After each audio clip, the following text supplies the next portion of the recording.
다 함께 자리에서 일어나셔서 오늘 우리에게 주신 하나님의 말씀 출애굽기 17장 1절에서 16절의 말씀을 저와 한 절씩 교독해서 읽도록 하겠습니다. 출애굽기 17장 1절에서 16절의 말씀입니다. 이스라엘 자손의 온 회중이 여호와의 명령대로 신 광야에서 떠나 그 노정대로 행하여 르비딤의 장막을 쳤으나 백성이 마실 물이 없는지라.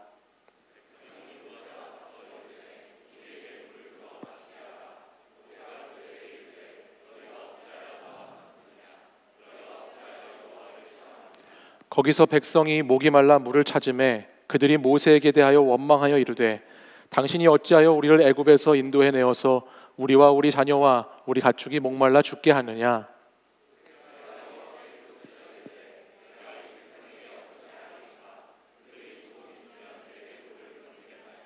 여호와께서 모세에게 이르시되 백성 앞을 지나서 이스라엘 장로들을 데리고 나일강을 치던 내 지팡이를 손에 잡고 가라.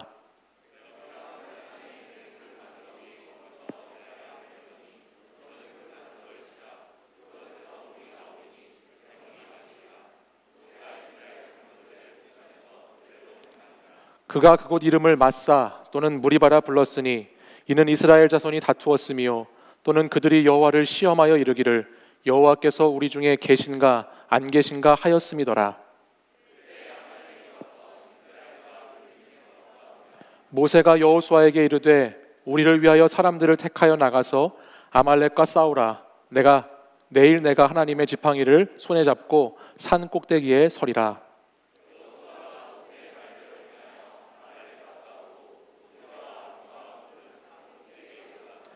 모세가 손을 들면 이스라엘이 이기고 손을 내리면 아말렉이 이기더니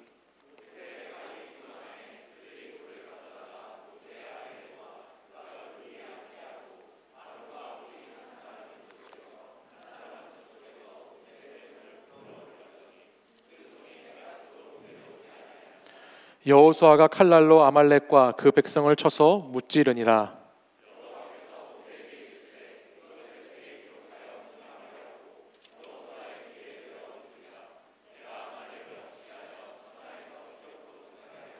모세가 제단을 쌓고 그 이름을 여호와 니시라 하고 이르되 여호와께서 맹세하시기를 여호와가 아말렉과 더불어 대대로 싸우리라 하였더라. 아멘. 이 말씀은 살아계신 하나님의 말씀입니다. 아멘. 우리는 지난주부터 웰컴 제너레이션이라고 하는 주제로 출애굽기의 말씀을 함께 나누고 있습니다. 이스라엘 백성들 앞에 펼쳐진 광야라고 하는 현실은 그 현실만을 바라보면 길을 잃고 또 삶의 의미와 목적을 잃고 시간을 잃어버린 것과 같은 그런 로스트 제너레이션의 그런 시대와 같은 기간일 수 있지만 이 기간은 결코 그런 시간이 아니라 하나님의 백성으로 준비되기 위해서 하나님의 백성의 길을 가는 훈련을 받는 그런 웰컴의 시간이다라고 하는 말씀을 나누었습니다. 그 첫 번째로 지난주에는 이스라엘 백성들이 수르 광야라고 하는 곳에서 목마름을 경험하는 일이 있었고 또 그들이 신 광야에 들어가 배고픔을 경험하는 일이 있는 것을 살펴보면서 그 가운데 백성들이 하나님을 원망했던 모습들을 우리가 함께 나누어 보았습니다. 이 원망은 나의 삶의 자리에서 어디에서 안정을 찾으려고 하는가와 밀접하게 관련이 되어 있다는 말씀을 드리면서 우리의 삶의 자리에서도 안정감이 깨지고 불안정성이 찾아올 때 그때 우리가 원망을 해야 될 것이 아니라 그 시간에 하나님께서 이와 같은 테스트를 하시는 이유가 무엇인지를 우리가 한번 잘 깨닫고 하나님만을 의지하면서 매일 주시는 만나로 그 시간들을 이겨내야 한다라고 하는 말씀을 지난 시간에 나누었습니다. 근데 공교롭게도 그 원망의 이야기를 지나서 만나의 은혜의 말씀을 나누었는데 출애굽기 한 장을 더 넘어와서 17장 말씀을 와보면 여기에서 이스라엘은 또다시 마실 물이 없는 상황을 맞이하는 것으로 말미암아 하나님을 또다시 원망하는 모습을 보게 됩니다. 계속해서 하나님께서 이들을 훈련시켜 가시는 과정을 우리가 보게 되는 것이죠. 우리 17장 1절 말씀 우리 한번 같이 다시 한번 읽어보실까요? 같이 한번 읽어보겠습니다. 시작. 이스라엘 자손의 온 회중이 여호와의 명령대로 신 광야에서 떠나 그 노정대로 행하여 르비딤의 장막을 쳤으나 백성이 마실 물이 없는지라. 아멘. 이스라엘 백성들은 하나님의 명령을 따라서 신 광야라고 하는 곳을 떠났습니다. 그리고 그들이 도착한 곳이 어디라고 되어 있죠? 장막을 어디다 쳤다고 되어 있나요? 르비딤이라고 하는 곳에 장막을 쳤습니다. 이 르비딤이라고 하는 지역은 원래 르비딤이라고 하는 단어가 시원케 하다라고 하는 단어예요. 그리고 이 단어를 당시의 사람들은 쉬는 장소 또는 휴식처라고 하는 뜻을 가진 단어로 사용을 해왔던 장소입니다. 신광야라고 하는 곳에서 신의 산이 있는 곳까지 가는 사이에 있는 그런 장소인데, 이곳은 많은 사람들이 본래 물이 풍성해서 오아시스처럼 여행자들의 갈증을 풀어주고 피로를 회복시켜 주었던 장소가 르비딤이라고 알려져 있습니다. 사막의 오아시스 같은 곳이다라고 하는 것이죠. 근데 어떤 일인지 오늘 그곳에 도착한 이스라엘 백성들이 마주하게 되는 르비딤에는 오아시스인데 뭐가 없어요? 물이 없습니다. 사막 한가운데 물이 풍부해서 여행객들에게 쉼을 주고 휴게소가 되는 그런 장소가 르비딤인데, 오늘 이스라엘 백성들이 만나게 되는 르비딤에는 지금 물이 없다라고 하는 말씀입니다. 그러니까 바로 이런 본문의 말씀 또는 이러한 상황을 마주하게 됐을 때 우리는 여기에서 어떤 사인을 읽어낼 수 있어야 되는 것입니다.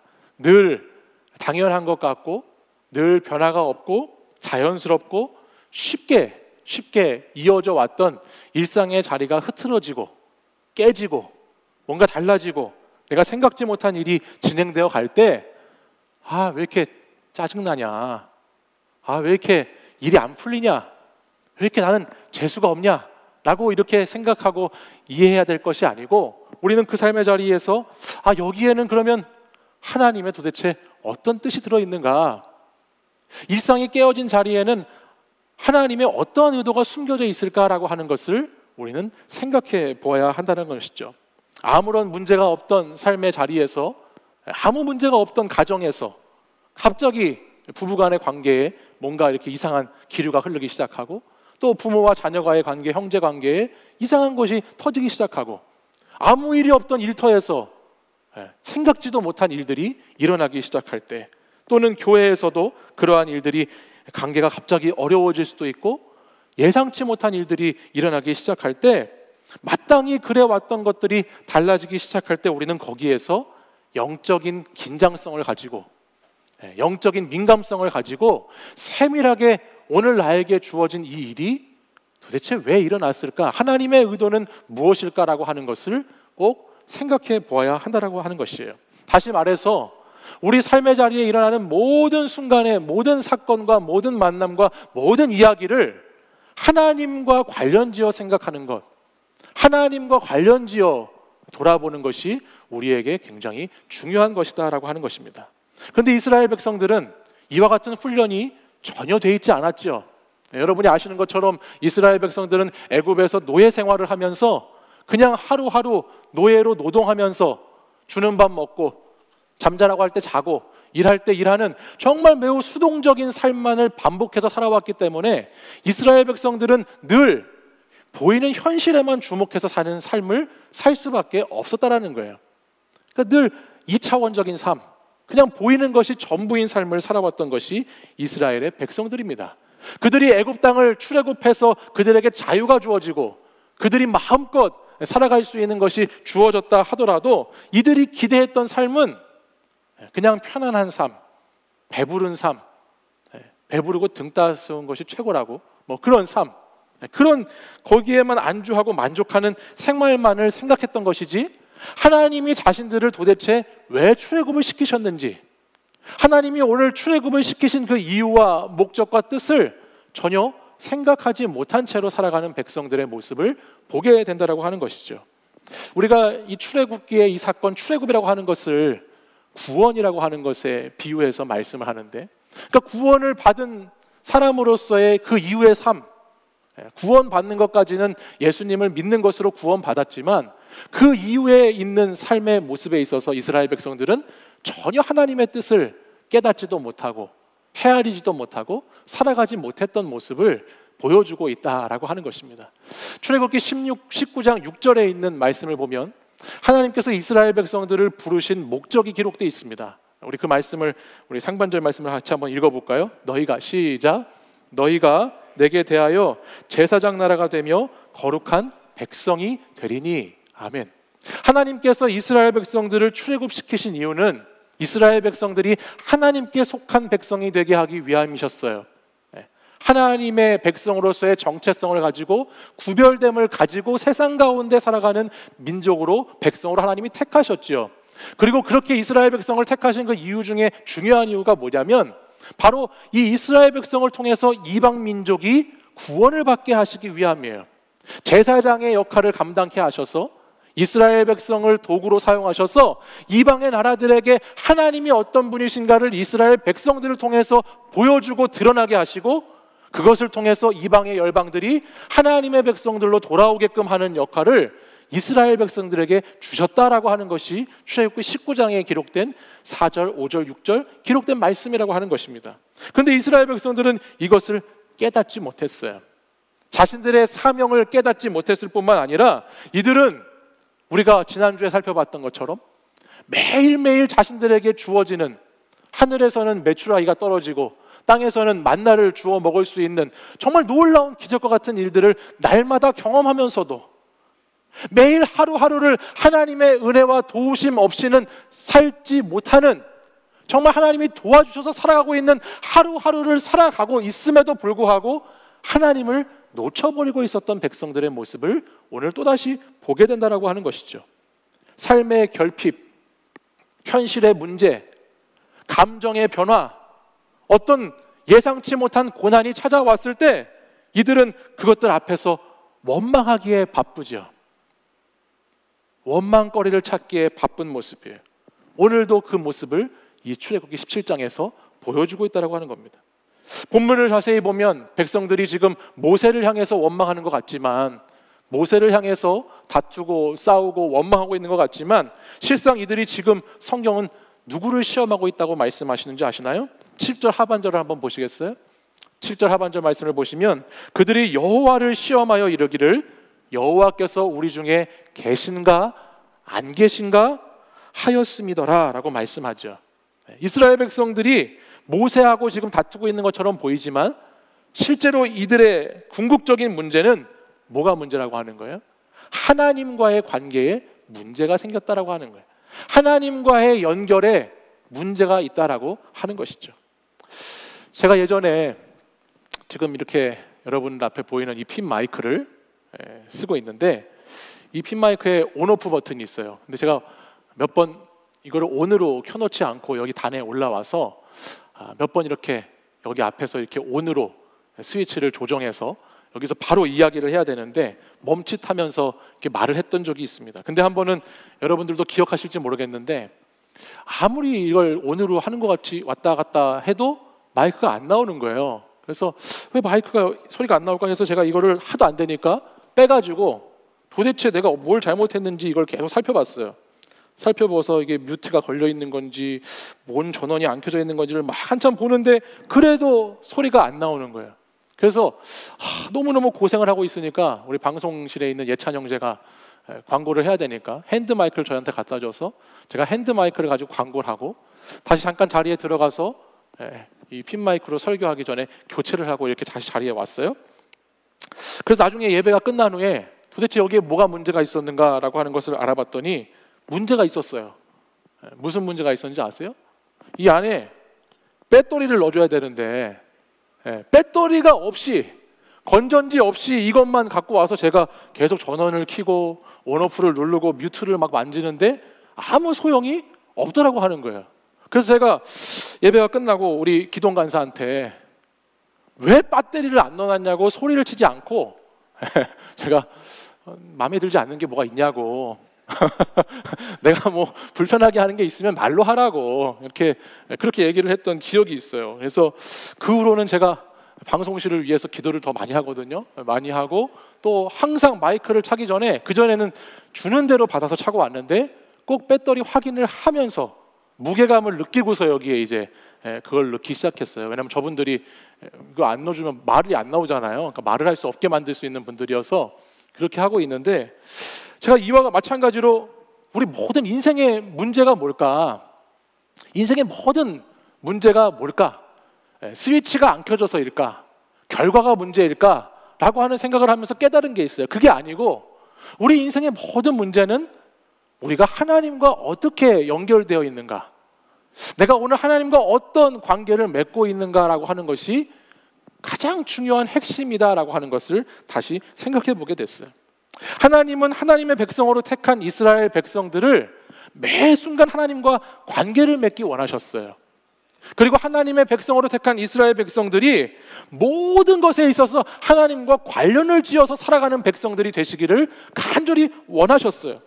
그래서 저는 이 출애굽기 이 말씀을 계속해서 이 매일 성경을 통해서 묵상하면서, 여러분도 같이 아시는 것처럼 여러분 출애굽한 다음에 가장 먼저 나오는 시험거리가 무슨 시험이 가장 먼저 시작됐죠? 물이 없는 목마른 시험이 가장 먼저 시작됐잖아요. 출애굽을 하고 나서. 근데 또다시 두 번째나 오늘 이 시간에 와보니까 또 물에 대한 시험을 가지고 하나님께서 이스라엘 백성들을 시험하는 걸 보면서, 목마름에 대한 시험을 하시는 것을 보면서 제가 느끼게 되더라고요. 지난주에도 얘기 드렸지만 여러분, 물이 없이 사람이 살 수가 없습니다. 물은 사람의 생존과 굉장히 직결되어 있는 것입니다. 여러분, 어떤 연구 결과를 보니까 사람이 죽는 거 있어요. 죽는 것도 우리 몸에 물이 없어져서 죽는 경우가 있다라고 하더라고요. 사람에게 물이 얼마나 중요한지요, 우리 몸에, 여기 우리 간호사님들도 계시니까 우리 몸의 60%, 70%가 물로 되어 있는데 이 우리 안에 있는 물의 5%만 없어지면 이렇게 혼수 상태가 된대요. 뭐 그렇게 연구 결과가 나와 있더라고요. 5%의 물이 우리 몸에 없으면 혼수 상태가 돼. 7%가 없으면 장기 기능이 손상되기 시작한대. 그리고 12%의 물이 없으면 우리가 사망에 이르게 된다라고 하는 결과가 나온다고 하는 것이죠. 그만큼 이 물이라고 하는 것은 우리의 생명과 굉장히 연관되어 있고 필수적인 요소라고 하는 거예요. 우리의 몸뿐만이 아니고 여러분, 이 세상에 물이 없다라고 생각해 보십시오. 이 세상이 어떻게 돌아가겠어요? 세계도 자연도 많은 것들이 물이 없이는 살 수 없게끔 되어 있는 것이 우리의 삶의 자리다라고 하는 것입니다. 그래서 저는 이 생각을 하면서, 하나님께서 이스라엘 백성들을 출애굽을 시키셨는데, 애굽 땅에서 종의 멍에를 벗어버리게 하시고 노예 상태에서 자유한 백성으로 출애굽을 시키셨는데, 왜 하필 하나님은 물이 부족한 광야로 이들을 인도하셨을까?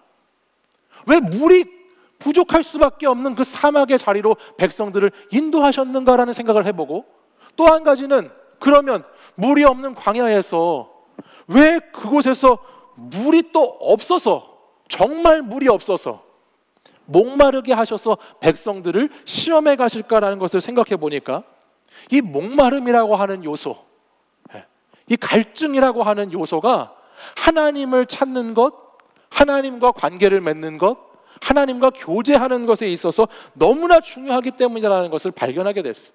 물 없이 우리가 살 수 없는 것처럼 하나님 없이 살 수 없다라고 하는 것을 하나님은 깨닫게 하신다라는 것이에요. 여러분, 불평과 불만과 원망의 문제가 뭔지 아십니까? 우리의 삶의 자리에 많은 시간들 불평도 하게 되고 불만도 가지게 되고 뭔가 원망하고 탓하면서 살아가게 되는 경우들이 많이 있는데, 이것의 심각한 문제가 뭔지 아세요? 그 문제 자체가 문제라고 하기보다는 그 이유가 뭐냐면, 이런 것들이 하나님과의 거리를 멀어지게 만들기 때문에 정말 심각한 문제가 되는 것입니다. 처음에는 어떤 일에 대해서, 어떤 사람에 대해서 불평하고 불만을 가질 수 있어요. 원망할 수 있습니다. 근데 사탄의 공격은 거기서 끝나지 않아요. 사람과 일에 대한 불평과 불만과 원망이 사람에게서 끝나지 않고 일에서 끝나지 않아요. 하나님과의 거리를 멀게 하는 것, 하나님과의 관계를 끊게 하는 것, 하나님과 연결된 것을 제거하는 것으로 사단은 계속해서 영적인 공격을 우리에게 해온다라고 하는 사실이에요. 살다 보면 여러분, 저 인간이 왜 그러는지 이해될 때가 많을까요? 이해되지 않을 때가 많을까요? 저 인간이 왜 그러는지 이해되지 않을 때가 많죠. 제가 가끔 얘기 드리지 않습니까? 저희 집에 있는 저희 남매 아이들을 보면 저는 그 남매 아이들 인간들을 보면서 정말 인간 이해에 대한 이 폭이 굉장히 넓어져야 하겠구나 라고 하는 궁금증을 많이 가지게 됩니다. 도대체 저 인간들은 어떤 인간들인가? 저렇게 치고받고 막 싸우다가 갑자기 둘이 막 낄낄대고 웃다가 또 갑자기 동생이 막 울다가 오빠가 동생을 때리다가 갑자기 우리 같이 게임하자고 하고 놀다가 도대체 이 인간 이해에 대해서 깊은 근원적인 질문을 던지게 하는 아이들이에요. 그래서 보다 보면은 이 사람을 내가 이해한다는 것이 불가능하구나. 그래서 저는 이해하기를 포기했어요. 우리 애들을 이해 안 해요. 그냥 사는 거죠. 사는 거죠. 그렇게 그래서 내가 낳은 자식도 물론 제가 낳진 않았지만 아내가 낳았지만 제 자식도 제가 다 이해가 안 가는데 여러분 아시는지 모르겠지만 싱크로율이 거의 저희 아들하고 제가 100%거든요. 그렇게 싱크로율이 완벽하게 맞는 이 친구도 제가 이해를 못하는데 그 인간을 내가 어떻게 이해하겠어요?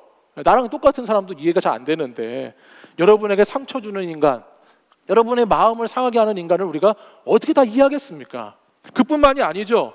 또한 우리가 살다 보면 우리의 삶에 마주하는 많은 순간에는 우리가 예상치 못하고 예기치 못하는 사건들이 얼마나 많이 일어나는지 모릅니다. 사고가 갑자기 일어나기도 하고 질병이 생기기도 하고 사랑하는 사람과 이별하기도 하고 죽음을 맞이하기도 하고 실패하기도 하는 다양한 삶의 많은 사건들이 있습니다. 근데 여러분들은 그 사건들을 다 이해하고 사십니까? 이해할 수가 있습니까? 이해되지 않는 것이 이해되는 것보다 훨씬 많습니다. 삶이 뜻대로 되지 않을 때가 얼마나 많이 있는지 모릅니다. 얼마나 수많은 사건과 스트레스와 불안과 같은 것들이 나의 삶에 갑자기 끼어들게 하는지 모릅니다. 그것들을 다 예측하고 그것들을 다 조절하고 그것들을 다 이해하면서 살 수 있는 사람 없다고 보여집니다. 근데 문제는 이러한 것들이 우리의 삶의 자리에 참 많이 있는데요, 이해되지 않는 것들이 이렇게 참 많이 있는데 그것을 영적으로 보려고 하지 않고 보이는 것으로만 보려고 할 때 우리의 삶에 많은 것이 풀리지 않는다라고 하는 것입니다. 이해되지 않는 것을 만나고, 옆에 있는 사람들 이해되지 않는 사람들 만나고 살잖아요. 만나고 이해되지 않는 사건을 마주하고 이해되지 않는 세계를 사는데 우리의 삶의 시선이 보이는 것에서 그 문제를 해결하려고 하면 그 문제가 결코 풀릴 수 없다라고 하는 사실이에요. 보이는 현상을 가지고 이 문제를 보려고 하면 풀리지 않죠. 이해가 안 되죠. 그러다 보니 거기에서 불평과 불만이 원망으로, 원망이 또 다른 다툼과 시험으로 하나님이 어떠한 분이신가를 묻는 시험까지 가는 그런 결과를 낳게 돼서 우리의 영혼을 파괴해버리기가 쉽다고 하는 거예요. 어떤 분들은 이런 이야기 하는 분들이 있어요. 목사님, 도대체 하나님이 저한테 왜 그러시는지 모르겠어요. 도대체 하나님이 저한테는 왜 그렇게 하시는지 모르겠어요. 내가 원하는 대로 해주지도 않으시고 기도해도 들어주지도 않으시고 도대체 하나님이 나한테는 왜 이렇게 하시는지, 왜 이런 아픔을 주시는지, 왜 이런 고통을 주시는지 도무지 이해가 되지 않는다고 말하는 분들이 있어요. 여러분, 제가 말씀드렸잖아요. 방금 말씀드렸잖아요. 앞에 제가 낳은 자식도 제가 이해가 안 돼요. 때로는 나를 낳아주신 부모님도 이해가 안 될 때가 있어요. 아니, 여러분 스스로 한번 생각해 보세요. 내 자신도 내가 이해가 안 될 때가 있어요. 근데 어떻게 하나님이 여러분의 생각에 맞게 다 이해가 되시게 행동하셔야 되죠? 어떻게 하나님이 나도 나를 이해하지 못하는데 하나님이 여러분을 이해하려고 한다라고 하는 것입니까? 여러분, 하나님은 이해의 대상이 아니고 신뢰의 대상입니다. 믿으십니까? 믿으시길 바랍니다. 하나님은 우리가 이해해야 할 대상이 아니고 믿고 신뢰해야 될 대상이라고 하는 것입니다. 이해하려고 하면 오늘 본문 7절 말씀에서 읽었죠? 오늘 본문 7절 하반절에 읽었잖아요. 이스라엘 백성들이 어떻게 했습니까? 하나님이 계신가 안 계신가 시험하게 됐다라고 말씀하죠. 하나님을 이해하려고 하면 날마다 하나님을 시험하는 인생을 삽니다. 현실에 보이는 세계 가운데 불만과 불평과 원망을 가지고 시험거리를 가지고 하나님이 왜 그러시는가라고 자꾸 이해하려고만 접근하면 거기에서 우리는 하나님이 계셔? 안 계시는 것 같은데? 하나님이 정말 계시다고? 아닌 것 같은데라고 하는 하나님을 시험하는 삶을 살게 됩니다. 그러나 하나님을 신뢰하면, 하나님의 존재를 신뢰하고 나를 하나님께 맡겨드리면 우리에게 가장 선한 것을 주시고, 비록 우리가 목마른 광야와 같은 삶의 시절을 살아간다 할지라도 그곳에서 나를 결코 죽이지 않으시는 하나님, 나를 끝까지 인도하시는 하나님을 신뢰할 때 우리는 경험하게 될 수 있다는 것을 여러분 꼭 기억하시기를 바랍니다. 주님을 믿으면 주님이 주시는 물을 마실 수 있어요. 주님을 믿지 않으면 주님이 주시는 목마름을 해결할 수 있는 물을 마시지 못한다라고 하는 거예요. 이스라엘 백성들이 연병에 들려서, 전염병에 걸려서 다 죽어갈 때 하나님께서 나무의 장대에 놋뱀을 매달아서 저 뱀을 쳐다보기만 하면 너희들 살려주겠다라고 말씀하셨어요. 엎드려 있던 백성들이 그 놋뱀을 향해서 고개를 들기만 하면, 쳐다보기만 하면 하나님께서 살려주시겠다 말씀하셨어요. 근데 세상에 성경을 보니까 고개를 들어서 말씀대로 쳐다보기만 하면 되는데 쳐다보지 않아서 죽은 사람들이 수만 명이었어요. 하나님은 이해해야 되는 대상이 아니고 신뢰해야 되는 대상이에요.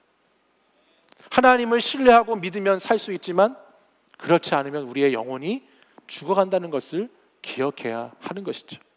사랑하는 여러분, 광야를 지나가고 있어요. 네. 여러분 매일 성경 같이 광야를 다 지나가셨죠? 네. 광야를 지나가고 있어요. 광야를 지나가고 있어. 근데 광야를 지나가면서 저는 생각해봐요. 광야의 연단의 도대체 목적이 뭔가? 하나님 왜 광야로 인도하셨고, 광야의 목마름을 계속 우리에게 테스트하시고 광야를 통해서 시험하시면서 하나님이 하시는 이유가 뭔가? 우리가 인내하고 참고 견디고 배고프고 목마른 것을, 그 경험하는 것을 통해서 하나님을 이해하라고 광야의 연단의 시험을 주셨을까? 아니요. 광야의 이야기를 계속 읽으면 읽어볼수록, 반복해서 보면 볼수록 깨닫게 되는 것은 광야의 여정이 결코 하나님을 이해하라고 주는 시간이 아니라는 거예요. 하나님을 믿으라고 주는 시간이라는 거예요. 광야의 길은 하나님을 의지하고 하나님의 말씀을 믿는 시간으로 백성들에게 주어진 시간이라고 하는 것이죠. 그래서 오늘 본문을 보면 이스라엘 백성들이 물이 없어서 하나님이 계신가? 안 계신가? 라고 하는 것을 가지고 원망하고 시험하잖아요. 근데 그 뒤에 바로 이어져서 7절 말씀 이어서 8절 말씀에 보면, 그래서 오늘 본문 말씀 8절 한번 보세요. 8절에 무슨 일이 일어났는지, 바로 그때에 라고 시작되는 말씀 같이 한번 읽어보겠습니다. 시작. 그때에 아말렉이 와서 이스라엘과 르비딤에서 싸우니라. 아멘. 어디에서 싸우죠? 르비딤에서. 언제? 하나님이 계신가? 안 계신가? 시험하던 그때에. 어디에서? 르비딤에서. 르비딤을 제가 아까 말씀을 시작하면서 여러분에게 어디라고 말씀드렸어요. 르비딤의 뜻이 뭐라고 그랬어요? 쉬는 장소, 휴식처라고 말씀을 드렸잖아요. 그렇죠? 근데 그 르비딤, 사막의 오아시스와 같은 곳, 그러한 안식과 쉼이 있어야 되는 곳에 지금 쉼이 있습니까? 없습니까? 쉼이 전혀 없어요. 물이 없어서, 목이 말라서 쉼이 없는 문제만이 아니고, 오늘 그 장소에 지금 무슨 일이 있습니까? 다투고 싸우고 원망하는 것도 모자라서 전쟁이 일어납니다. 전쟁이 찾아오는 것입니다. 성경에 끊임없이 이스라엘 백성들을 약탈하고 괴롭히고 그 백성들의 앞길을 가로막는 대적이 있는데요, 그 대적 중에 아주 제일 끈질긴 대적이 여기에 나오는 아말렉이라고 하는 사람들이에요. 아말렉 민족들이었어요. 이 아말렉 민족들은 너무나 특이한 것이 뭐냐면 동해 번쩍 서해 번쩍이에요. 이 민족들이 사는 장소가 성경에 기록되어 있는데 곳곳에 기록되어 있어요. 그러니까 정확한 거주지가 어디인지 모를 만큼 곳곳에 흩어져서 끊임없이 이스라엘 백성들을 괴롭혔던 민족이 아말렉 민족이에요. 뿐만 아니라 이 아말렉 민족은 이스라엘 백성들이 하나님의 말씀을 따라서 제거하고 처단했던 민족이에요. 잘라버렸던 민족이에요. 근데 성경 말씀을 보다 보면 잘랐는데 어느새 또 자라 있어요. 잘라서 제거했는데 어느새 또 생겨가지고 또 찾아와가지고 이스라엘 백성에게 또 괴롭히고 또 앞길을 막는 것이 아말렉이라고 하는 민족의 특징이에요. 그래서 어떤 구약학자는 이 아말렉이라고 하는 이 이스라엘을 괴롭히는 이 존재를 구약에서 악의 상징이라고 표현한 사람도 있었어요. 사탄과 같은 존재다라고 표현하는 것이죠. 영적인 대적자라고 할 수 있는 거예요. 그러니까 우리는 르비딤에서 물이 없어서 하나님을 시험하는 백성들의 이야기와 함께, 그렇죠? 앞부분에 1절부터 7절까지 물이 없어서 하나님의 백성들이 원망하고 하나님을 시험하는 이야기하고 함께 바로 그때에 어떠한 싸움이 또 일어나고 있는 걸 보게 되죠? 아말렉과의 전쟁이 일어나는 것을 보게 되죠. 아말렉과의 전쟁은 무엇을 우리에게 가르쳐 줍니까? 이 목마름이라고 하는 이 시험이 단순히 육신의 시험이 아니고 육체의 시름이 아니고 우리에게 보여지는, 우리가 느끼는 이 모든 현상에 있는 이 시험들이 아말렉과의 전쟁과 같은 영적 전쟁으로 이것을 우리가 바라봐야 된다라고 하는 것을 성경이 우리에게 말씀하고 있다라고 하는 것입니다. 여러분, 우리의 삶의 자리에 목마르고 줄인 많은 시험거리들, 여러분의 삶의 자리마다 있는 그 수많은 문제들, 수많은 갈등들, 수많은 감정의 변화, 관계의 변화, 여러분의 인생에 찾아오는 그 놀라운 많은 문제와 대적들이 어떠한 싸움이라고 하는 것인가? 아말렉과의 싸움, 영적 싸움이라고 하는 것을 여러분 기억하실 수 있기를 바랍니다. 이것을 기억하고 싸워야 지피지기 그 다음 뭔가요? 여보세요? 지피지기 뭐라고요? 백전, 백승. 내가 싸우고 있는 대상이 누구인지를 알아야 싸워서 이길 것 아니겠습니까? 자, 그럼 이제 이 싸움을 모세가 어떻게 싸우고 이스라엘 백성들이 어떻게 싸우는지 보겠습니다. 5절 말씀 보겠습니다. 5절 말씀 먼저 한번 보시죠. 같이 한번 읽어볼까요? 화면 보시고 시작. 여호와께서 모세에게 이르시되 백성 앞을 지나서 이스라엘 장로들을 데리고 나일강을 치던 내 지팡이를 손에 잡고 가라 말씀하셨어요. 모세에게서 하나님께서 나일강을 딱 여러분 앞에 출애굽기 앞에 말씀 보시면 애굽의 10가지 재앙이 있죠. 그 재앙 가운데 나일 강물을 핏물로 만들었던 그 기적을 경험했던 지팡이를 가지고 지금 백성들 사이를 쫙 지나가지고 장로님들과 함께 가라라고 말씀했어요. 6절 말씀 같이 볼게요. 6절 말씀에 가면 거기서 뭐라고 하시느냐? 같이 읽어보겠습니다. 시작. 너는 그 반석을 치라. 그것에서 물이 나오리니 백성이 마시리라. 아멘. 가장 먼저 모세는 5절 말씀과 같이 나일강을 쳤던 지팡이를 가지고 나아가죠. 이 나일강을 쳤던 지팡이가 상징하는 것은 무엇인가? 나일강은 여러분 애굽 땅의 젖줄입니다. 생명줄입니다. 애굽을 살아가는 모든 사람들은, 모든 백성들은 가축도, 자연도, 어떤 열매도, 농사도, 모든 것들은 이 나일강물을 통해서 식수가 공급되고 물이 공급되어 살아갈 수 있었던 것이 나일강입니다. 근데 그 나일강을 다스리시는 분이 지금 누구라고 하는 것을 다시 한번 말씀하시는 겁니까? 하나님께서 다스리시고 계시다는 것을 다시 한번 확인시켜 주시죠. 모세에게 나일강을 쳐서 그 생명수, 식수가 됐던 나일강 물을 핏물로 바뀌었던 그 경험했던 그 지팡이를 통해서 뭐를 깨달으라고 하시는 거예요? 생명의 주관자가 누구인가? 생사가 어디에 달려있는가? 누가 우리를 통치하시는 분인가라고 하는 것을 다시 확인시켜 주시죠. 이것을 기억하게 하세요. 그리고 나서 그 역사 현장의 도구에 사용되었던 그 지팡이를 가지고 하나님이 말씀하신 산에 가서, 호렙산으로 올라가서 이번에는 바위를 치라고 말씀하세요. 바위를 치라는 거예요. 그러자 바위에서 여러분 물이 터져서 나오는데, 여기에 지금 이 물이 나오는 것이 여러분 무슨 약수터에서 물 졸졸 흐르는 그런 물 정도가 아니에요.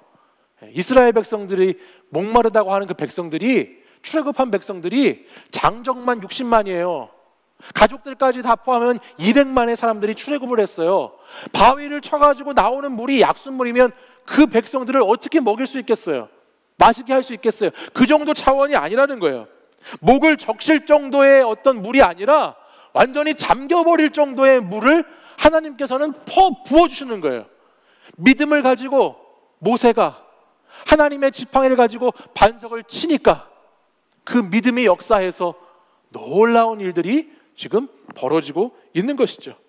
모세는 이 경험을 통해서 하나님과의 관계를 다시 깨닫는 것입니다. 아, 하나님이 나일 강물을 이렇게 바꾸셨던 하나님이지 라고 하는 것을 깨닫죠. 반석을 쳐서 물이 막 터져나와 백성들이 마셔도 계속해서 나오고 마실 수 있는 물을 주시는 것을 보면서, 이야, 우리 하나님이 이런 분이시구나, 우리 하나님은 이런 능력이 있으신 분이시구나, 우리 하나님은 대단하신 분이시구나 라고 하는 것을 모세는 다시 확인하는 것입니다. 그렇게 확인하고 나니까 백성들이 앞에서 물이 없다고 모세를 막 원망하고 모세를 막 다투고 싸우면서, 본문 4절 말씀해 보시면 돌을 던져서 막 백성들이 모세를 죽일 것 같다고 모세가 엄청 쫄았거든요. 네, 완전 쫄았어요. 쫄아가지고 막 어떻게 할 바를 몰라가지고 하나님한테 가가지고 막 지금 죽이려고 그럽니다. 그렇게 바짝 쫄아있던 모세가 세상에 여러분, 아말렉이라고 하는 그 큰 군대가 쳐들어와도 자기들이 광야에서 이스라엘 백성들이 무슨 무기가 있고 무슨 군사훈련을 받았겠어요. 아무런 그런 능력이 없음에도 불구하고 아말렉이라고 하는 대군이 쳐들어오는데도 불구하고 모세가 얼마나 8절 이후의 말씀을 보면 담담한지 모릅니다. 얼마나 자신감이 있는지 모르지요. 여호수아에게 너는 가서 싸워라. 그리고 9절에 뭐라고 말씀해요? 내가 내 지팡이가 아니라 하나님의 지팡이를 들고 서겠다라고 말씀하죠. 우리 9절 말씀 같이 한번 읽어볼까요? 읽겠습니다. 시작. 모세가 여호수아에게 이르되 우리를 위하여 사람들을 택하여 나가서 아말렉과 싸우라. 내일 내가 하나님의 지팡이를 손에 잡고 산 꼭대기에 서리라. 아멘. 이제 모세의 눈에는요, 현실만 보이는 게 아니었어요.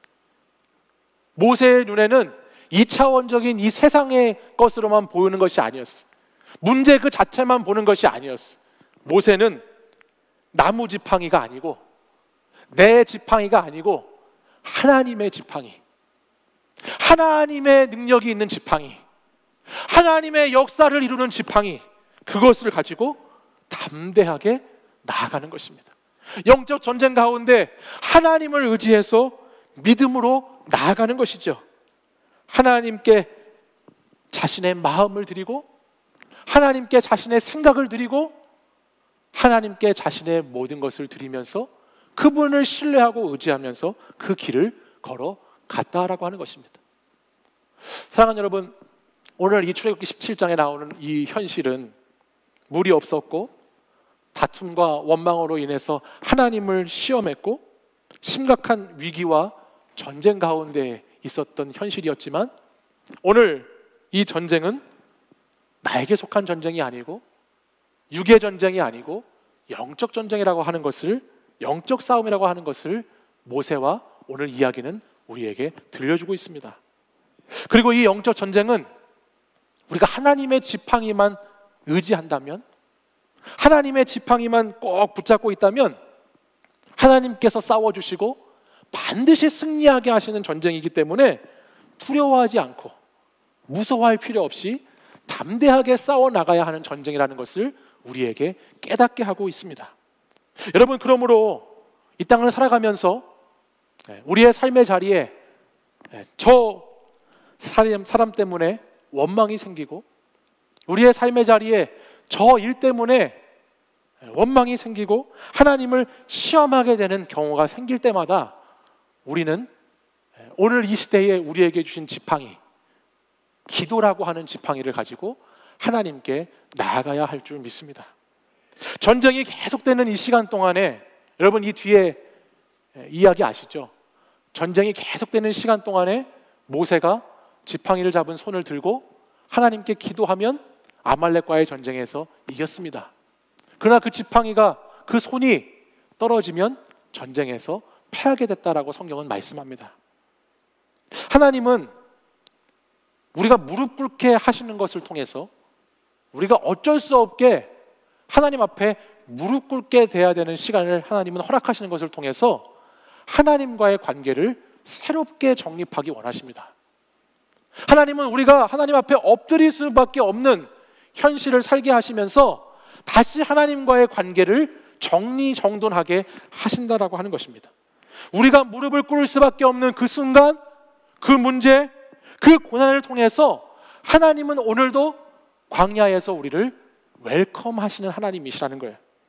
하나님이 계신가 안 계신가라고 하는 시험이 찾아올 때에도 하나님은 우리의 뜻대로 우리를 인도해 가시는 것이 아니고, 이렇게 안 해주시면 하나님이 안 계신 거라고 생각할 거예요. 이 기도 응답 안 해주시면 하나님 믿지 못할 거예요. 내게 이것을 이해시켜주지 않으시면 나는 더 이상 믿을 수가 없어요 라고 그렇게 하나님을 시험하는 그 순간에도 하나님은 우리의 뜻대로 우리를 인도해 가시는 것이 아니고 하나님의 뜻대로, 하나님이 누구를 신뢰해야 하는가를 깨닫는 그 뜻대로 우리를 인도해 가시는 하나님이시다라고 하는 것을 기억해야 하겠습니다. 여러분, 이 뜻을 알아가는 것은 쉽게 금방 되는 것이 아닙니다. 저는 오늘 말씀을 보면서 모세가 지팡이를 들고 두 손을 들고 계속 기도했는데, 모세가 그동안에 살아오면서 이 지팡이를 이렇게 오랫동안 정말 힘들게 들고 있어야 되는 때가 있었을까라는 생각을 해보니까 별로 없었을 것 같아요. 나일 강물을 쳤을 때도 그냥 지팡이 가지고 있다가 쳤을 것이고, 반석을 쳤을 때도 지팡이로 반석을 쳤을 뿐일 것 같은데, 오늘 하나님은 이 아말렉과의 영적 전쟁에 있어서는 지팡이를 계속 들고 손을 계속 들고 하나님께 기도하게 하셨죠. 그리고 모세의 인생을 이렇게 돌아보니까요, 모세는 그 지팡이와 함께 광야의 40년을, 가나안에 들어가기 전에 40년을 지팡이와 함께 그 수십 년의 생활을 보내왔다라고 하는 것을 보게 되었어요. 여러분에게 어떠한 마음의 불편이 있고 상처가 있고 원망거리가 있고 어떠한 기도 제목이 있는지 모르겠어요. 하지만 오늘 저와 여러분이 꼭 기억해야 하는 것은 우리에게 하나님의 지팡이도, 하나님께 기도할 수 있는 우리의 모습이 우리에게 있다라고 하는 사실이에요. 여러분, 기도가 한 번에 이루어지지 않아요. 기도 응답이 바로바로 되는 건 아니에요. 끊임없이 싸우고 끊임없이 견디고 끊임없이 40년, 80년을 지팡이를 잡고 살아가야, 그래야 가나안 땅에 들어가는 그 앞까지 도달하게 되는 것이에요. 오늘 저와 여러분의 기도가 이와 같은 기도가 되기를 간절히 소망합니다. 우리의 삶의 모든 문제 현상으로만 보지 말고 우리의 전쟁이 하나님께 속해 있다라고 하는 것을 다시 한번 생각하면서 우리 손을 들고 하나님을 찬양하고 하나님을 향하여 신뢰함으로 기도할 수 있는 저와 여러분이 되시기를 간절히 축복합니다. 이제 자리에서 일어나셔서 우리 함께 찬양 고백하고 결단하며 기도하겠습니다.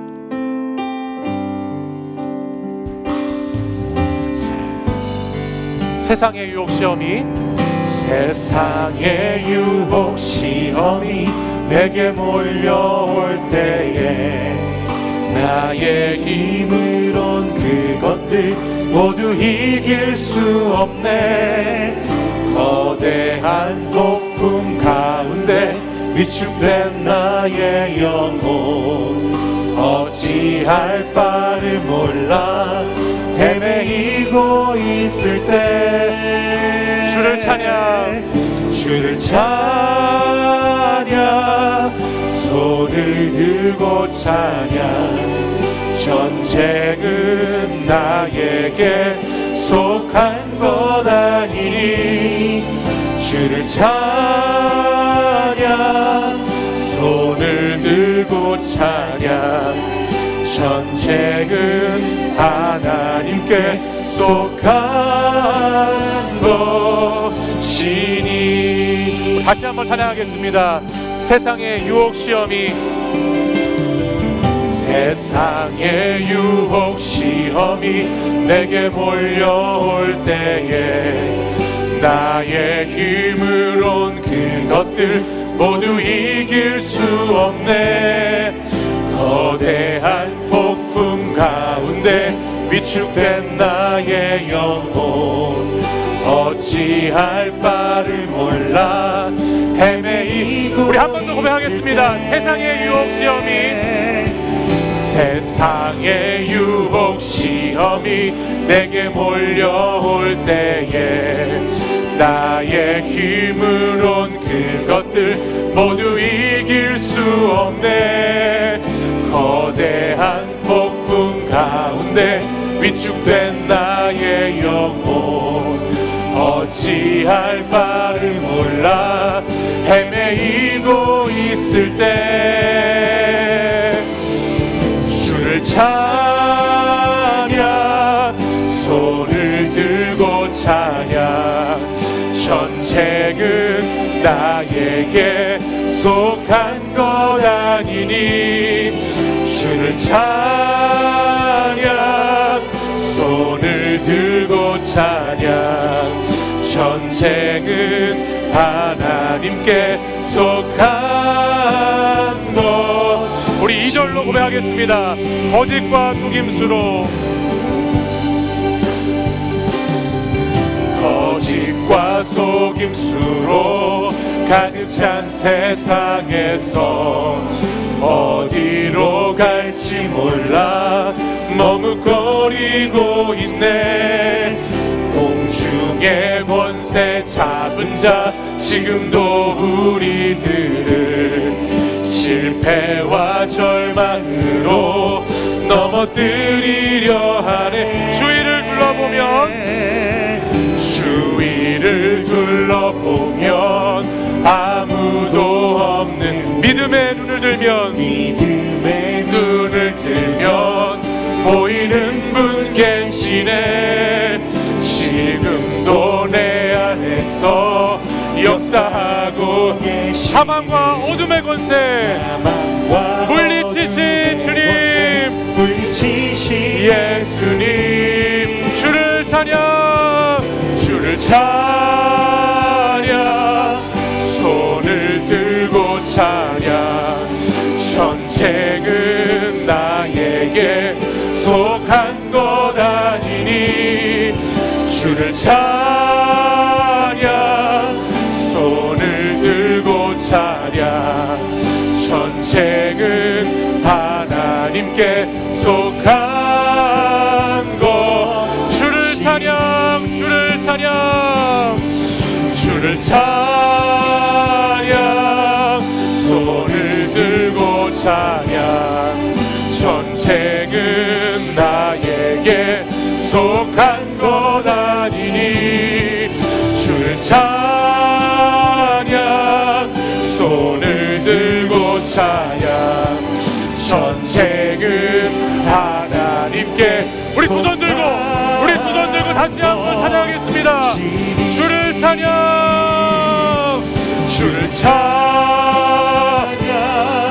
손을 들고 찬양. 전쟁은 나에게 속한 것 아니니 주를 찬양, 손을 들고 찬양. 전쟁은 하나님께 속한 것이니. 이 시간 우리 함께 기도합시다. 우리 기도할 때에 우리 두 손을 한번 들고 같이 기도하겠습니다. 우리 하나님 말씀에 순종하는 마음을 담아서 두 손을 다 드시고 우리 주님께 두 손을 들고 여러분에게 있는 그 어떠한 원망도, 그 어떠한 시험거리도, 하나님이 계신가 안 계신가 하는 그 어떤 의심도, 불안함도, 두려움도, 고단함도 이 시간 다 주님 앞에 내어놓고 이 시간 우리의 손을 들어 주님의 지팡이를 의지하는 것을 표현하면서 우리 하나님만이 우리를 도와줄 수 있는 분이라는 것을 신뢰함으로 기도할 수 있기를 간절히 소망합니다. 주님이 오늘 이 시간 우리가 두 손 들어 기도할 때에 우리의 문제를 해결해 주실 줄 믿습니다. 주님이 우리가 이 시간 주님께 지팡이를 붙잡고 나아가는 심정으로 두 손 들고 간절히 부르짖어 기도할 때 우리가 하나님이 계신가 안 계신가 의심하지 않는 자들로 우리를 세워주실 줄 믿습니다. 주님께 두 손 들어 주님만을 신뢰하고 주님만을 찬양함으로 기도할 때 주님이 우리에게 가장 좋은 것으로 응답해 주실 줄 믿습니다. 이 시간 우리 주여 세 번 부르짖고 간절히 합심해서 기도하겠습니다. 주여 주여 주여.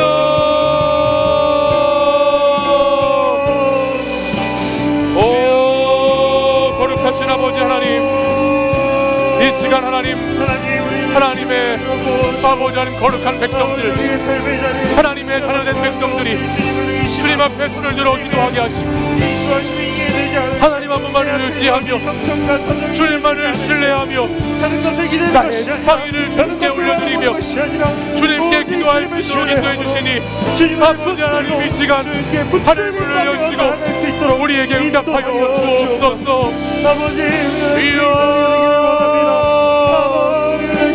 주여 우리 사랑하는 청년들의 간절한 부르짖음을 들어주옵소서. 하나님을 향해 외치는 그 간절한 목소리를 들어주옵소서. 목마르고 배고파 갈급한 심령들에게 이 땅에 살아가며 주여 아버지는 굶주린 생명들에게 주여 응답하여 주옵소서.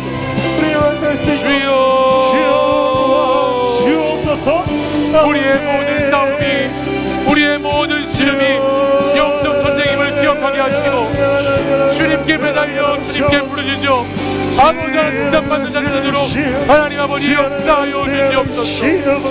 주여 응답하여 주시옵소서. 주여 승리케 하여 주옵소서. 주여 이길 수 있는 믿음을 더하여 주옵소서.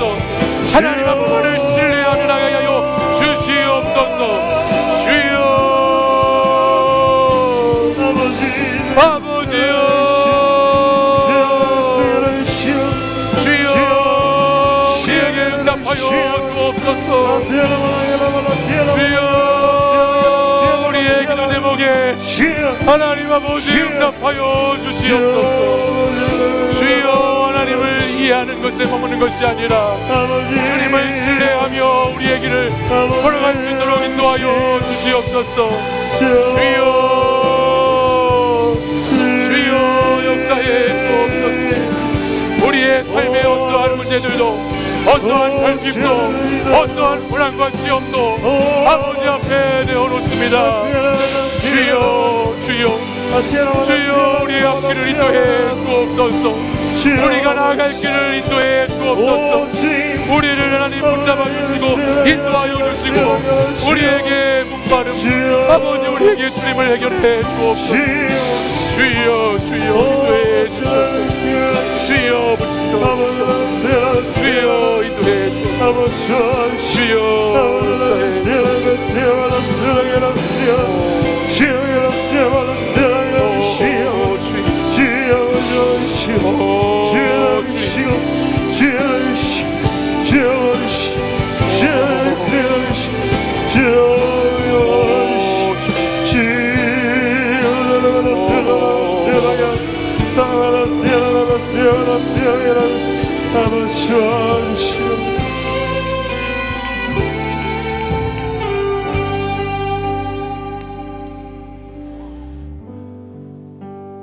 거룩하신 하나님 아버지, 오늘 주님께서 그토록 사랑하시고 그토록 아름답다, 그토록 어여쁘다라고 말씀하신 사랑하는 우리 청년들이 주님 앞에 두 손 들고 자신의 삶에 있는 모든 불평과 불만과 원망과 시험과 고난의 거리들을 주님 앞에 내어놓고 기도하였습니다.